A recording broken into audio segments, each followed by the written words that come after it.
pouquinho mais perto. Aí, valeu. Para quem tá assistindo a gente pensar, imagina você que tá assistindo, se eu pedir para você, para qualquer um de nós, falar tudo o que aconteceu no dia de ontem. Relatar. Tudo. 100%. Impossível. Seria... Acordei a tal horário, escovei os dentes. Impossível. É impossível. Seria impossível narrar sua vida. Você vai perder detalhe, vai esquecer. Não, e melhor, Vilela, se você lembrar de tudo, e aí tem um conto maravilhoso, né, do Jorge Luiz Borges, que é um grande cronista, né, incrível, e ele tem um dos contos dele, eu acho que tá no Ficções, eu não vou lembrar qual é a coletânea de contos exatamente, chamado Funes o Memorioso. E Funes o Memorioso é sobre a história de um cara que não esquecia nada. Que lembrava de 100% o que é uma das maldição, coisas. né? Uma coisa horrível. Isso. Já pensou você não esquecer de nada? Quer dizer, então o esquecimento, ele é uma necessidade para você conseguir contar uma história. Exato. Porque se você lembrasse de 100% do seu dia de ontem, sabe quanto tempo você levaria para me contar? Putz. Não, as 24 horas que você Exatamente. Ou seja, se você só conseguir pensar a história a partir da sua totalidade, ela é impossível de acontecer. Maravilha. Então, nunca dá para falar de tudo, sob todos os pontos de vista, em todos os aspectos. Isso é impossível. Seria um livro impossível de ser lido. Então, é necessário que toda fala, que todo discurso, que todo relato tenha uma seleção. Uma edição. Tenha um recorte, tenha um objetivo. Então, quer dizer, todo relato, toda fala, todo discurso, todo livro de história, ele sempre será parcial. Porque ele sempre vai exigir que eu fale de uma parte das coisas a partir de uma escolha que é sempre subjetiva, queiramos ou não. Por isso tem uma coisa que a gente fala sempre no nosso podcast, quem nos conhece já está cansado de ouvir isso, a gente fala que não existe historiador parcial ou imparcial. Existe historiador honesto e desonesto. O que é o honesto? É aquele que é claro em relação às suas escolhas.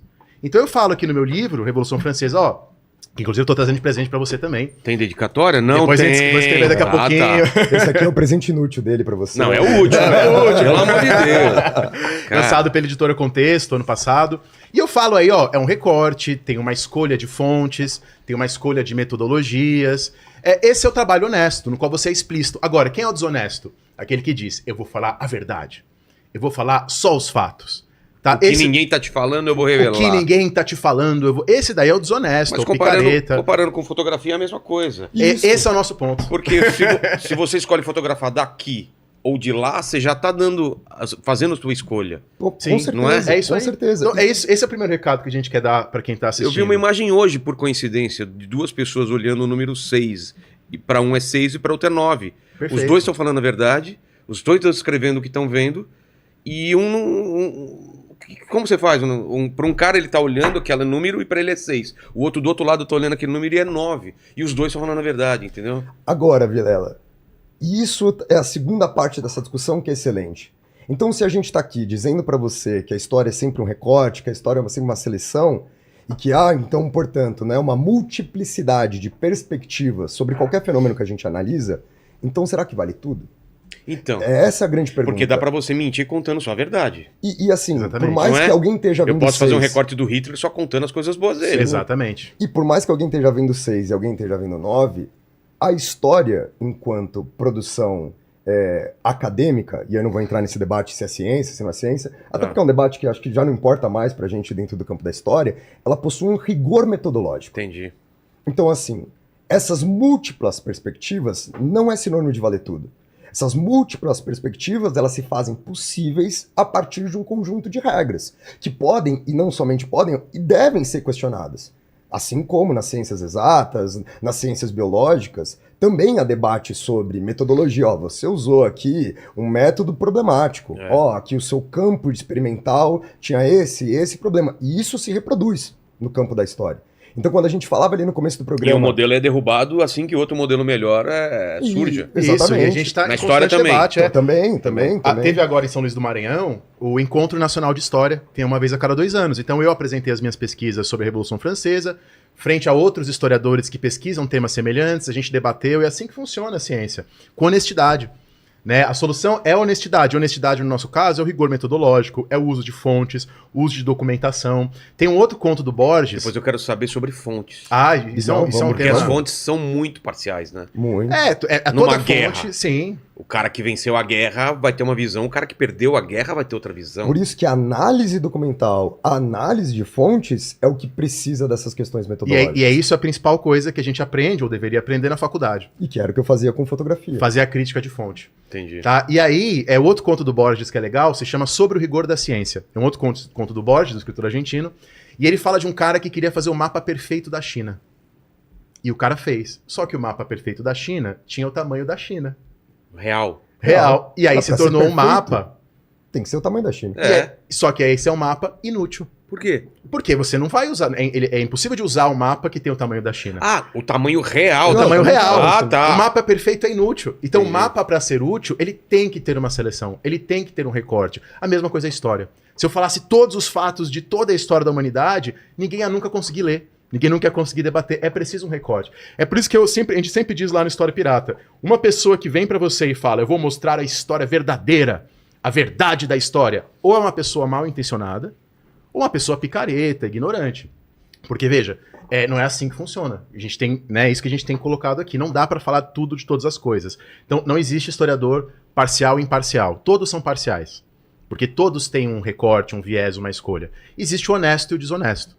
O honesto é aquele que é claro em relação às suas fontes, às suas escolhas. Que é nebuloso ainda. Ao que é nebuloso Sim, é perfeito, sim, ótimo. sim. Ao que ainda não se sabe. Então, no caso da Revolução Francesa, que é o nosso tema de hoje, É muito documentada? é muito documentada. E na França, eles têm um trabalho incrível com documentação. E uma grande quantidade da documentação está digitalizada. Pô. Qualquer pessoa pode acessar gratuitamente no site da Biblioteca Nacional da França, na Gallica. Mas tem uma parte da documentação que não está digitalizada. Né? Então, quando eu estava fazendo o livro, eu fui para lá, fiquei na casa de uma amiga, na rua Vivienne, que é próximo à biblioteca, à BNF. Você inventou essa rua. Não existe uma rua chamada Vivienne. Existe. Tô Pode zoando, procurar aí. tô zoando. Essa minha amiga não mora mais lá, por isso que eu É porque é muito legal, né? Mora numa rua Vivienne. Vivienne, né? Vivienne. Consegui ficar lá. É. E foi maravilhoso, porque pertinho da Biblioteca Nacional da França, podia fazer consultas. Pô, deve ser uma biblioteca linda, né? Nossa. Você foi lá? Fui lá, a gente entrou. Enfim, Vê se você acha a foto, por favor, Lene, porque tem essas bibliotecas mais antigas, assim, são lindas, né? E tem vários Eu tenho outros. uma tara por biblioteca. Vocês têm também? Não, Chegar numa nossa, cidade, tem uma lá em Porto, que agora tá impossível, por causa do Harry Potter, tem fila pra entrar. Que ela é linda e usaram no filme e agora é uma merda, você não consegue entrar Que é lá. a livraria, na verdade. Né? Mas é linda, né? livraria e biblioteca, eu Isso, entro sim. nessas lindonas. Né? Maravilha. Tem o Museu da Revolução Francesa lá também na Sei. França. Agora, Dani, eu acho que você pode pegar esse gancho e também contar aquela tradição que havia nos historiadores franceses quando eles iam escrever sobre a Revolução. Por isso. Porque assim, muitos historiadores franceses, no passado, né? Dito que não existe neutralidade, não existe imparcialidade, há sempre escolhas, os historiadores tinham uma tradição na França de que o historiador ele tinha que dizer em que lugar que ele se sentaria na Assembleia da Revolução Francesa. Então, o primeiro a fazer isso, o Jean Jaurès, né, que foi um historiador que foi morto por ser contrário à Primeira Guerra Mundial, ele acabou sendo morto, historiador e jornalista e tal, e o Jaurès falava, eu me sentaria ao lado de Robespierre. Eu me sentaria ao lado dos jacobinos. Isso permaneceu. E outros falavam, não, me Entendi. sentaria ao lado de Danton, ou me sentaria com os girondinos. Depois vamos entender por que faz diferença sentar Sim, ao lado sim, desse sim, ou sim. daquele. Mas era uma forma de deixar claro, de deixar transparente qual é a perspectiva de análise Qual que que é ele o tá seu fazendo. posicionamento. Entendi. E aí você não engana o leitor. Entendi. Você não está dizendo pro leitor, eu sou imparcial, neutro, em mim está a verdade. Você fala, tem um posicionamento, você lê e faça suas críticas. Tire Entendi. suas opiniões. Tá? Eu sou sempre a favor da honestidade. E eu acho até, só pra gente...